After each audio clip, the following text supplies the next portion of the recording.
અતિવૃષ્ટિ વરસાદ થયેલો હતો એની અંદર જે સહાય ચૂકવવામાં આવી હતી એની અંદર પણ વાલા દવલાની નીતિ થઈ હતી।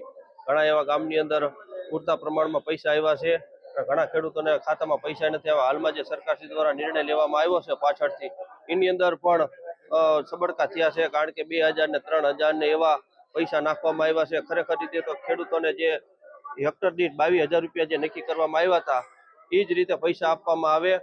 ખરેખર રીતે ખેડૂતોને જે અત્યારે ખાતર બિયારણની અંદર જે ચેડા થાય છે, નકલી બિયારણ નકલી ખાતર, એની અંદર પણ સરકારે ખરેખર રીતે ધ્યાન આપવું જોઈએ। જ્યારે ખેડૂતોને ખાતરની અને દવાની જે જરૂરિયાત હોય છે એ વખતે પણ મળતું નથી। અમારી મુખ્ય માંગણીઓ એ છે કે ગત વર્ષે 2024માં અતિવૃષ્ટિના કારણે જે 75,000થી પણ વધારે ખેડૂતો પાક નુકસાન સહાયથી વંચિત છે એમને સત્વરે નુકસાનની સહાય આપવામાં આવે।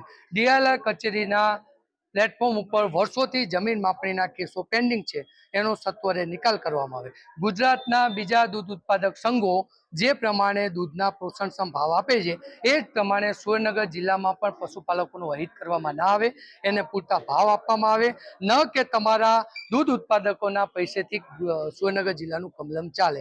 સાથે સાથે બીજા જે જમીન આ વર્ષે જે અતિવૃષ્ટિના કારણે અમુક તાલુકામાં અમુક ગામોમાં નુકસાન થયું છે, તો અમે ખેતીવાડી અધિકારીને પણ આવેદનપત્રમાં સ્પષ્ટ ઉલ્લેખ કર્યો છે કે સમગ્ર જિલ્લાનું નિરીક્ષણ કરવામાં આવે અને જ્યાં જ્યાં નુકસાન હોય ત્યાં ખેડૂતોને સહાય આપવામાં આવે। કોંગ્રેસ દ્વારા જે અમારા ખેડૂતોના પ્રશ્ને જે કિસાન અધિકારી યાત્રા કાઢવામાં આવી એનો મુખ્ય હેતુ એવો હતો કે ગુજરાત સરકારે એસડીઆરની યોજના પ્રમાણે જે પૈસા ખેડૂતોને ધોવાણના મળવા જોઈએ એ મળ્યા નથી।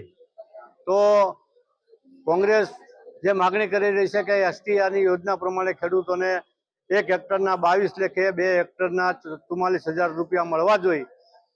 એ આ યાત્રા જે કોંગ્રેસે કરી છે એમાં અમારા સુરેન્દ્રનગર જિલ્લાના સમગ્ર ખેડૂતોનો એમને સાથ સહકાર છે।